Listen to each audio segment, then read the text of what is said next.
സ്നേഹം, ദിവ്യസ്നേഹം, സ്നേഹം, ദിവ്യസ്നേഹം. ആ സ്വച്ഛ ജഡമാംസി തൈലം മറിയ എടുത്തുകൊണ്ടുവന്നിട്ട് കർത്താവിന്റെ പാദങ്ങളിൽ പൂശിയപ്പോൾ ആ വീട് മുഴുവൻ സൗരഭ്യം കൊണ്ട് നിറഞ്ഞു. നിങ്ങൾക്ക് എന്തെങ്കിലും സുഗന്ധം വരുന്നുണ്ടോ? എനിക്ക് കിട്ടുന്നുണ്ട്. എവിടെയൊക്കെയാണോ സുവിശേഷം പ്രസംഗിക്കപ്പെടുന്നത് അവിടെയെല്ലാം ഈ സുഗന്ധം പരക്കുമെന്ന് കർത്താവ് പറയുന്നു. നോക്കുക, അതുപോലെ ദാവീദ് എഴുതിയതായി സങ്കീർത്തനം നാം വായിക്കുമ്പോൾ പച്ചയായ പുൽപ്പുറങ്ങളിൽ അവൻ എന്നെ കിടത്തുമെന്ന് പറയുമ്പോൾ ആ പച്ചയായ പുൽപ്പുറങ്ങളിലായിരിക്കുമ്പോൾ എങ്ങനെയുണ്ടായിരിക്കും എന്ന് അനുഭവിക്കുന്ന ആളുകൾ എത്ര പേരുണ്ട്? ഒരിക്കലും പച്ചപ്പുൽത്തകിടി കണ്ടിട്ടില്ലാത്ത ഒരു വ്യക്തിക്ക് അത് എങ്ങനെയാണെന്ന് അറിയാൻ കഴിയും? പറയുക. പച്ചപ്പുൽത്തകിടിയിൽ കിടന്നിട്ടുണ്ട് എന്ന് പറയുന്ന ആളുകൾ കൈയുയർത്താമോ? അമ്മോ, ആളുകളുണ്ടോ? പച്ചപ്പുല്ലിന്റെ മുകളിലാണോ ഉണങ്ങിയ പുല്ലിന്റെ മുകളിലാണോ? പച്ചപ്പുൽത്തകിടി. നാം ആന്ധ്രയിലുള്ളതായ ചില ഗ്രാമങ്ങളിലേക്ക് പോകുകയാണെങ്കിൽ, അല്ലെങ്കിൽ കേരളത്തിന്റെ ഉൾനാടിലേക്ക് ഗ്രാമപ്രദേശങ്ങളിലേക്ക് പോയാൽ അവിടെ പച്ചപ്പുൽത്തകിടിയും അവിടെ വയലുകളുമൊക്കെ കാണാൻ കഴിയും. പച്ചപ്പ് നിറഞ്ഞ വൃക്ഷങ്ങൾ, അവിടെയുള്ളതായ വിവിധ തരത്തിലുള്ള പക്ഷികൾ, കാറ്റിനോടൊപ്പം കടന്നു വരുന്ന പൂക്കളുടെ സുഗന്ധം, അത് എത്ര ആഹ്ലാദകരമായിരിക്കുന്നു എന്ന് അനുഭവിക്കുന്നവർക്കേ അറിയാൻ കഴിയൂ. നമ്മിലുള്ള അനേകം ആളുകൾ ദൈവത്തെ രുചിച്ചറിയുന്നില്ല എന്നതാണ് വാസ്തവം. അവന്റെ സ്നേഹത്തെ രുചിച്ചറിഞ്ഞ് അനുഭവിച്ചറിഞ്ഞ് സാക്ഷ്യം പറയുന്നില്ല. അവനെക്കുറിച്ച് പാടുമ്പോൾ അവന്റെ മഹത്വത്തെ അറിയുന്നില്ല. ജീവിതത്തിൽ ഒരിക്കലും പർവ്വതം കണ്ടിട്ടില്ലാത്ത ഒരു വ്യക്തിയെ ഒരു ചെറിയ കുന്ന് കാണിച്ചു കൊടുത്താൽ ഇതാകുന്നു പർവ്വതമെന്ന് പറഞ്ഞാൽ അവൻ വിശ്വസിക്കുമോ ഇല്ലയോ? അതാണ് പർവ്വതമെന്ന് വിശ്വസിക്കും. പർവ്വതം കണ്ടിട്ടുള്ള ആളുകൾ കൈ ഉയർത്താമോ? ഏത് പർവ്വതമാണ് നിങ്ങൾ കണ്ടത്? നിങ്ങൾ കണ്ട പർവ്വതത്തിന്റെ ഉയരം എത്രയാണ്? അതാകുന്നു വലിയ കുന്നെന്ന് വിചാരിച്ചാൽ അത് അജ്ഞാനമാണ്. കുന്നു വേറെയാണ്, പർവ്വതം വേറെയാണ്. പർവ്വതമെന്ന് പറയുമ്പോൾ ഒരുപാട് കുന്നുകൾ ചേർന്നുണ്ടാകുന്നതാണ്. അടുത്തടുത്തുള്ള എല്ലാ കുന്നുകളും ചേർന്നാണ് പർവ്വതങ്ങളാകുന്നത്. നിങ്ങൾ ഊട്ടിയിൽ ചെല്ലുകയാണെങ്കിൽ അവിടെ വലിയ ഒരു ഹയസ്റ്റായ ഒരു കുന്ന് കാണുവാൻ കഴിയും. നീലഗിരി മലകൾ കാണാം. നിങ്ങൾ ഹിമാലയത്തിലേക്ക് ചെല്ലുകയാണെങ്കിൽ അവിടെ മഞ്ഞിനാൽ മൂടപ്പെട്ട് കിടക്കുന്ന അനേകം കുന്നുകൾ, ലോകത്തിലെ ഏറ്റവും വലിയതായ പർവ്വതം കാണാം. ഒരു വ്യക്തി ഭൂമിയിൽ നിന്ന് ഉയർന്നു പോകുന്തോറും ഈ ഭൗതികമായ ആകർഷണങ്ങളിൽ നിന്ന്, ഈ ഭൂമിയിലെ ആകർഷണത്തിൽ നിന്ന് വിടുവിക്കപ്പെടും. അതുകൊണ്ടാണ് യേശുക്രിസ്തു രൂപാന്തരം പ്രാപിക്കേണ്ടതായ സമയത്ത് ഒരു വലിയ മലയുടെ മുകളിലേക്ക് കയറിപ്പോയി. ഞാൻ യെരുശലേമിൽ പോയപ്പോൾ ആ മറുരൂ മലയിൽ ഞങ്ങൾ പോയ സമയത്ത് ഞങ്ങൾ ബസ്സിലായിരുന്നു പോയത്. ഒരു ദൂരം വരെയും ചെന്നപ്പോഴേക്കും വഴി ഇടുങ്ങിയതായതുകൊണ്ട് ബസ്സിന് പോകാൻ കഴിയുന്നില്ല. അവിടെ നിന്നും കാറിലാണ് ഞങ്ങൾ പോയത്. ഏകദേശം ഒരു 45 മിനിറ്റ്, 1 മണിക്കൂറോളം ഞങ്ങൾ യാത്ര ചെയ്തു പോയി.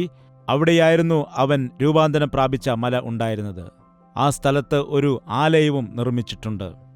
എനിക്ക് അതിശയം തോന്നി.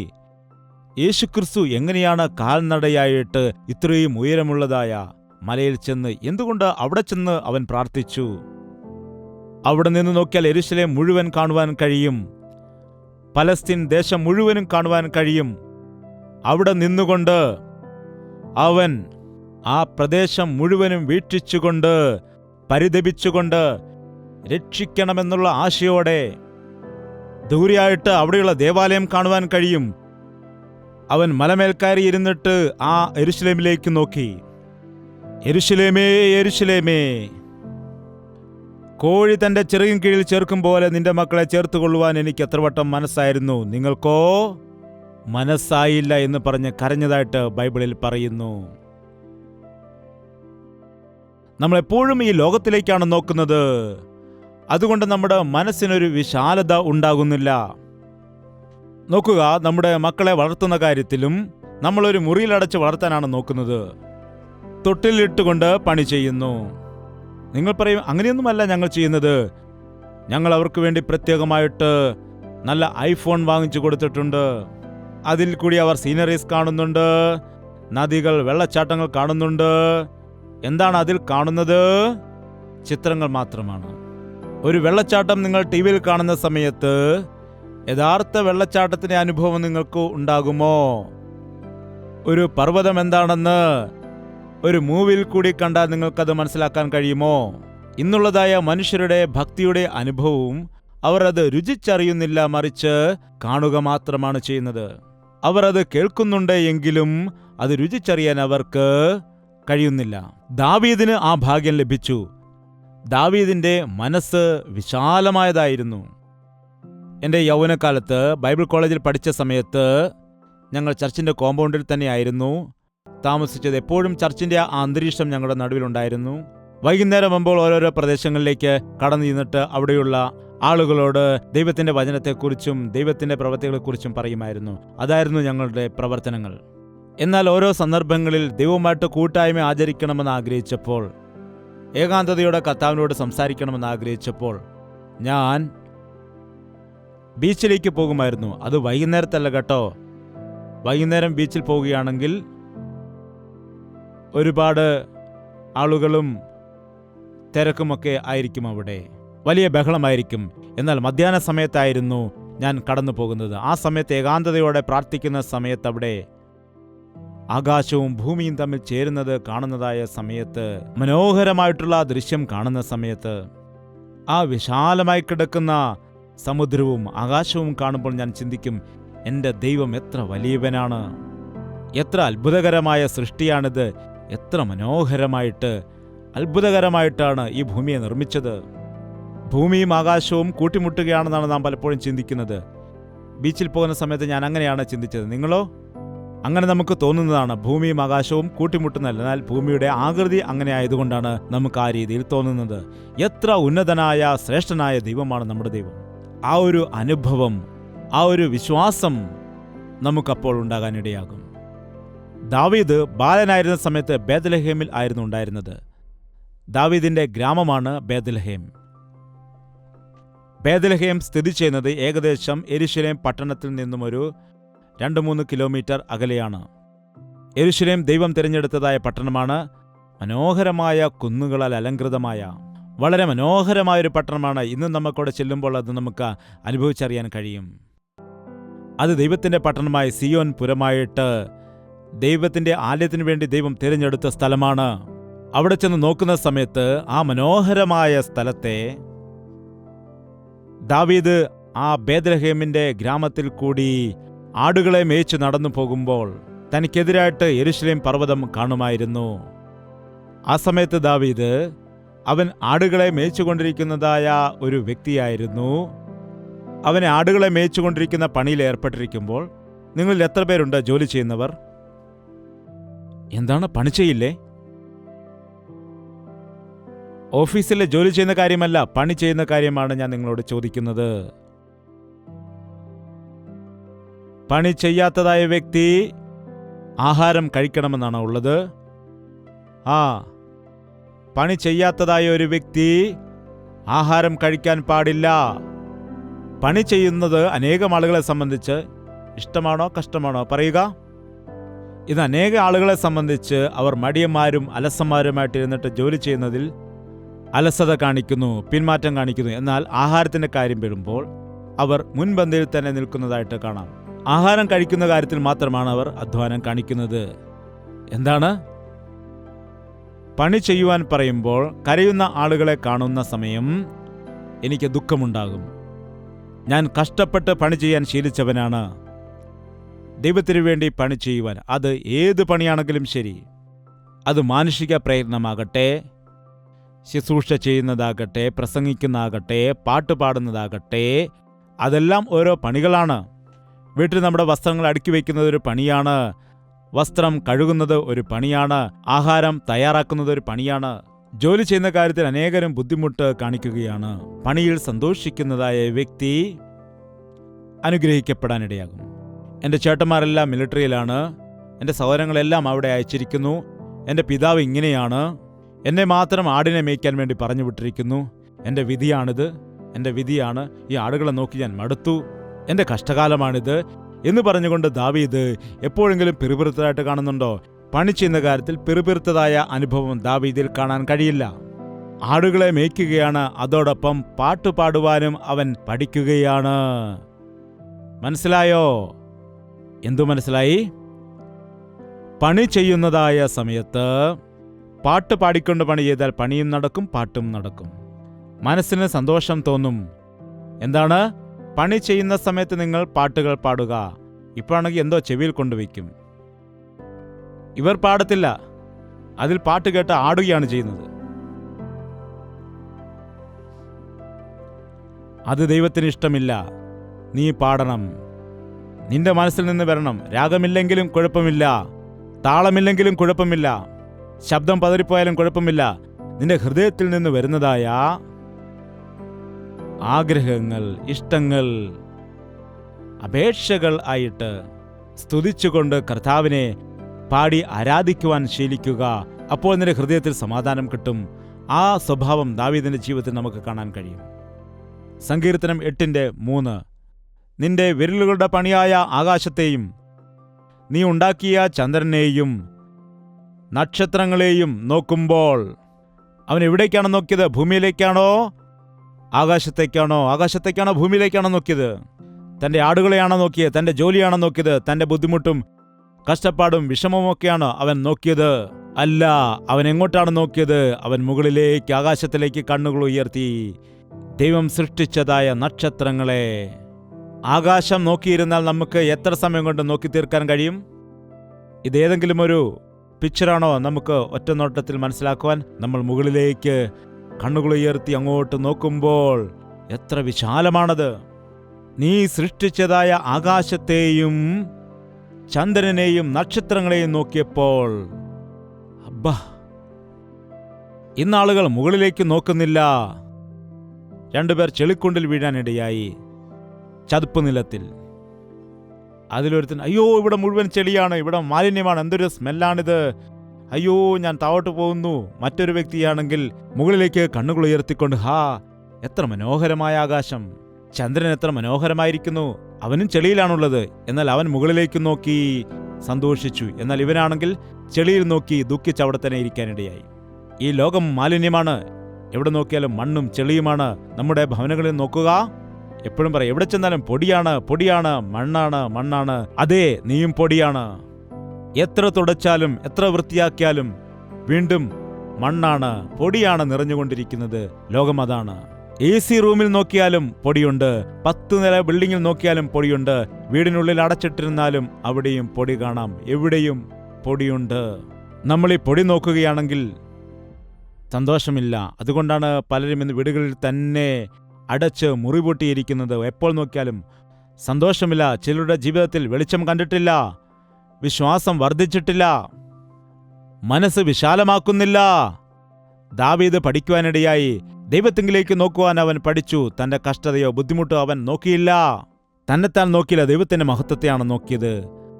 അതെ, നീയുമായിട്ട് താരതമ്യം ചെയ്യുമ്പോൾ, നീ സൃഷ്ടിച്ച ചന്ദ്രനെയും നക്ഷത്രങ്ങളെയും നോക്കുമ്പോൾ, മനുഷ്യനെ നീ ഓർക്കുവാൻ തക്കവണ്ണം എനിക്ക് വീണ്ടും അതിശയമുണ്ടാകുന്നതിന്റെ കാരണം എന്താണെന്ന് വെച്ചാൽ, ഈ വലിയ പ്രപഞ്ചത്തെ സൃഷ്ടിച്ച ദൈവത്തിന്റെ മുൻപിൽ ഞാൻ ആരാകുന്നു? എന്നെ നോക്കുവാൻ തക്കവണ്ണം ഞാൻ എന്തുള്ളൂ? ഞാൻ എത്ര വലിപ്പമുള്ളവനാണ്? നിങ്ങൾ കണ്ടിട്ടില്ല, ഇടയ്ക്കിടയ്ക്ക് സാറ്റലൈറ്റ് പിക്ചേഴ്സൊക്കെ കാണിക്കും. വളരെ ഉയരത്തിൽ നിന്ന്, ഒരുപാട് ദൂരത്തിൽ നിന്ന് എടുത്തതായ ചിത്രങ്ങൾ അത് അയച്ചു തരും. അതിൽ നോക്കുകയാണെങ്കിൽ നമുക്കറിയാം, ഭൂമി ചെറിയൊരു ഗോളം പോലെ കാണും. ആ ഉപഗ്രഹം അടുത്തടുത്തടുത്തടുത്ത് ചിത്രമെടുക്കുന്ന സമയത്ത് ചെറിയ പന്ത് പോലുണ്ടായിരിക്കുന്നതായ ആ ഗ്ലോബില്, ആ ഭൂമി എന്ന ഗോളത്തിൽ ഇന്ത്യ എവിടെയുണ്ട്? ഇന്ത്യയിൽ നീ താമസിക്കുന്ന സംസ്ഥാനം എവിടെയുണ്ട്? അതിൽ നിന്റെ പ്രദേശം എവിടെയുണ്ട്? അതിൽ നീ ആരാധിക്കാൻ പോകുന്ന സഭ എവിടെ? ചിന്തിച്ചിട്ടുണ്ടോ? നിന്റെ മേൽ അവൻ ദൃഷ്ടി പതിപ്പിച്ചു, എങ്കിലും അവൻ നിന്നെ കരുതുന്നുണ്ട്. അതുകൊണ്ടാണ് ദാവീദ് ഇപ്രകാരം പറഞ്ഞത്, ഇത്ര വലിയ ദൈവം എൻ്റെ മേൽ ദൃഷ്ടി വയ്ക്കുവാൻ, എന്നെ കാണുവാൻ ഇടയായി. എന്നെപ്പോലുള്ള ഒരു വ്യക്തിയെ സ്നേഹിക്കുന്നത് എന്തുകൊണ്ടാണ്? സങ്കീർത്തനം 139:14 വാക്യം. ഭയങ്കരവും അതിശയവുമായിട്ട് എന്നെ സൃഷ്ടിച്ചിരിക്കയാൽ ഞാൻ നിനക്ക് സ്തോത്രം ചെയ്യുന്നു. നിന്റെ പ്രവൃത്തികൾ അത്ഭുതകരമാകുന്നു. ദൈവം എനിക്ക് അത് ചെയ്യണം, ഇത് ചെയ്യണം, ദൈവം എനിക്ക് നന്മ ചെയ്യണമെന്ന് പറഞ്ഞ് അല്ല, എന്നെ സൃഷ്ടിച്ചിരിക്കുന്നതായ ആ രീതി നോക്കുമ്പോൾ, എനിക്ക് നൽകിയിരിക്കുന്ന അത്ഭുതകരമായ ഈ ശരീരത്തെക്കുറിച്ച് ഞാൻ ഓർക്കുമ്പോൾ ഞാൻ അറിയാതെ കർത്താവിനെ സ്തുതിക്കുന്നു. ഞാൻ നിന്നെ മഹത്വപ്പെടുത്തുകയാണ്. എത്രമാത്രം നീ എന്നെ സ്നേഹിക്കുന്നുണ്ടെന്നറിയുമ്പോൾ. 16-ാമത്തെ വാക്യം വായിക്കാം. ഞാൻ പിണ്ഡാകാരമായിരുന്നപ്പോൾ നിന്റെ കണ്ണു എന്നെ കണ്ടു. നിയമിക്കപ്പെട്ട നാളുകളിൽ ഒന്നും ഇല്ലാതെ ഇരുന്നപ്പോൾ അവയെല്ലാം നിന്റെ പുസ്തകത്തിൽ എഴുതിയിരിക്കുന്നു. ദൈവത്തെക്കുറിച്ച് ചിന്തിക്കുന്ന വ്യക്തിയുടെ ഹൃദയം എപ്പോഴും സന്തോഷത്താൽ നിറഞ്ഞിരിക്കും. ഈ ലോകത്തിൽ കാണപ്പെടുന്ന ചെറിയ ചെറിയ പ്രശ്നങ്ങളെല്ലാം തന്നെ നമുക്ക്, നിങ്ങൾ ഫ്ലൈറ്റിൽ പോകുന്ന സമയത്ത്, അത് ലാൻഡ് ചെയ്യുന്ന സമയത്ത് നോക്കുകയാണെങ്കിൽ, ഫ്ലൈറ്റ് താഴ്ന്നു വരുന്ന സമയത്ത് നോക്കുകയാണെങ്കിൽ, ആ പട്ടണത്തിലുണ്ടായിരിക്കുന്ന റോഡുകളും ബിൽഡിങ്ങുകളുമൊക്കെ എങ്ങനെ നിങ്ങൾക്ക് കാണപ്പെടുന്നു എന്നറിയാമോ? ചെറിയ ചെറിയ ബോക്സുകളെ പോലെ നമുക്ക് തോന്നും. റോഡിൽ കൂടി പോകുന്നതായ കാറുകളൊക്കെ ചെറിയ ചെറിയ കളിപ്പാട്ടങ്ങൾ പോലെയാണ് നമുക്ക് തോന്നുന്നത്. നമ്മുടെ കൊച്ചുകുട്ടികൾ കളിക്കുന്ന ചെറിയ കളിപ്പാട്ടത്തിൻ്റെ കാറില്ലേ, അങ്ങനെയാണ് നമുക്ക് കാറ് തോന്നുന്നത്. എന്താണ്, മുകളിൽ നിന്ന് നോക്കുമ്പോൾ അങ്ങനെ തോന്നും. എന്നാൽ താഴെ ഇറങ്ങി വരികയാണെങ്കിൽ റോഡ് മുഴുവനും ട്രാഫിക് ജാം. അയ്യോ, ഇതിനിടയിൽ കൂടി എങ്ങനെയാണ് മുമ്പോട്ട് പോകുന്നത്? അപ്പോൾ എതിരെ ലോറി വരികയാണെങ്കിൽ അയ്യോ എന്ന് പറഞ്ഞ് ഭയപ്പെടും. എന്താണ്, നീ ലോകത്തിൽ വലുതായിട്ട് വിചാരിക്കുന്ന കാര്യങ്ങളെല്ലാം നീ പ്രാർത്ഥനയുടെ മലമേൽ കയറി നോക്കിയാൽ, നീ കർത്താവിനോടൊപ്പം ഉന്നതമായ സ്ഥലത്ത് നിന്ന് നോക്കുകയാണെങ്കിൽ ഇവയെല്ലാം എത്ര നിസ്സാരമാണെന്നും ചെറുതാണെന്നും നിനക്ക് മനസ്സിലാക്കാൻ കഴിയും. നിനക്കും നിന്റെ ദൈവത്തിനും തമ്മിലൊരു ബന്ധമുണ്ടോ? അവൻ്റെ സന്നിധിയിൽ നീ മുഴങ്കാൽ മടക്കി പ്രാർത്ഥിക്കുന്നുണ്ടോ? ദൈവത്തോട് കൂട്ടായ്മ അനുഷ്ഠിക്കുന്ന ഒരു ശീലം നിനക്കുണ്ടോ? പ്രാർത്ഥനയോടെ അവൻ്റെ സന്നിധിയിൽ ഇരിക്കുന്ന സമയം, അവൻ്റെ വചനം നാം ധ്യാനിക്കുന്ന സമയത്ത് അവൻ്റെ മൃദുവായ ശബ്ദം നമുക്ക് കേൾക്കാം. അവൻ നമ്മളോട് സംസാരിക്കും. അവൻ്റെ ഹിതം മനസ്സിലാക്കിക്കൊണ്ട് കർത്താവിൻ്റെ സാക്ഷിയായിട്ട് ജീവിക്കുവാൻ അവൻ നമുക്ക് കൃപ നൽകും. എഴുന്നേറ്റ് നിൽക്കാം, നമുക്ക് പ്രാർത്ഥിക്കാം. നിങ്ങൾക്ക് ക്ഷേമം നൽകിയ കർത്താവ്, നിങ്ങൾക്ക് വേണ്ടി പ്രാണനെ നൽകിയ കർത്താവ്, യുഗയുഗാന്തരം തലമുറ തലമുറയോളം അവനോടൊപ്പം നിനക്ക് വസിക്കാനുള്ളതായ ഭാഗ്യം നിനക്ക് നൽകുവാൻ അവൻ ആഗ്രഹിക്കുകയാണ്. നീ ലോകത്തെയാണ് നോക്കുന്നത്, പാപത്തെ അനുഗമിക്കുന്നു, നിന്റെ ഇഷ്ടപ്രകാരം ജീവിച്ചുകൊണ്ട് സംതൃപ്തിയില്ലാതെ ആയിരിക്കുന്നു. എപ്പോഴും ഇല്ലായ്മയാണ്, എപ്പോഴും ദാരിദ്ര്യമാണ്, എപ്പോഴും കുറവുകളാണ്, എപ്പോഴും പ്രതികൂലങ്ങളാണ്, എപ്പോഴും ഞെരുക്കമാണ്, എപ്പോഴും സങ്കടമാണ്. ഏതു സമയത്തും ഇല്ലായ്മയുടെ അവസ്ഥയിൽ ഞാൻ ആയിരിക്കുന്നുവെങ്കിൽ ആ കർത്താവിൻ്റെ സന്നിധിയിൽ നിന്ന് നീ ഏറ്റുപറയുക, അവനോട് നീ പങ്കുവയ്ക്കുക. എൻ്റെ ഇടയനായിരിക്കണമേ അപ്പാ, എന്നോട് കൂടെയിരിക്കണമേ കർത്താവേ. പ്രാർത്ഥന.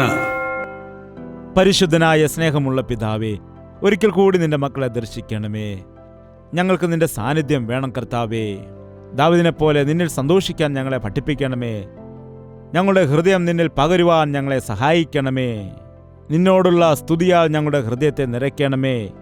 ഈ നശിച്ചു പോകുന്നതായ ലോകത്തിൽ, നശ്വരമായിരിക്കുന്നതായ ലോകത്തിൽ നിനക്ക് വേണ്ടി ജീവിക്കാനുള്ള ശക്തി ഞങ്ങൾക്ക് നൽകണമേ. ഞങ്ങൾക്കതിനുള്ള വിശ്വാസം നൽകണമേ. ഇന്ന് എവിടെ നോക്കിയാലും കഷ്ടതയാണ്, എവിടെ നോക്കിയാലും പ്രശ്നങ്ങളാണ്, എവിടെ നോക്കിയാലും രോഗങ്ങളാണ്. ഇങ്ങനെയുള്ളതായ അവസ്ഥയിൽ നീ ആശ്വാസം നൽകുന്നവനാണെന്ന് മനസ്സിലാക്കിക്കൊണ്ട് നിന്നോട് അടുത്തു വരുവാൻ നീ ഞങ്ങളെ സഹായിക്കുമാറാകണമേ. നന്മകളാൽ നിറഞ്ഞ ഒരു ജീവിതം ഞങ്ങൾക്ക് എല്ലാവർക്കും നൽകുമാറാകണമെന്ന് യേശു ക്രിസ്തുവിന്റെ നാമത്തിൽ അപേക്ഷിക്കുന്നു പിതാവേ, ആമേൻ. യേശുവേ യേശുവേ യേശുവേ യേശുവേ യേശുവേ യേശുവേ യേശുവേ യേശുവേ നിന്നെ നിന്നെ എന്നും ഞാൻ സേവിക്കും. നീ മാത്രം രാജാവെന്നും. നിന്നെ നിന്നെ എന്നും ഞാൻ സേവിക്കും. നീ മാത്രം രാജാവെന്നും. യേശുവേ യേശുവേ യേശുവേ യേശുവേ യേശുവേ യേശുവേ യേശുവേ യേശുവേ യേശുവേ യേശുവേ യേശുവേ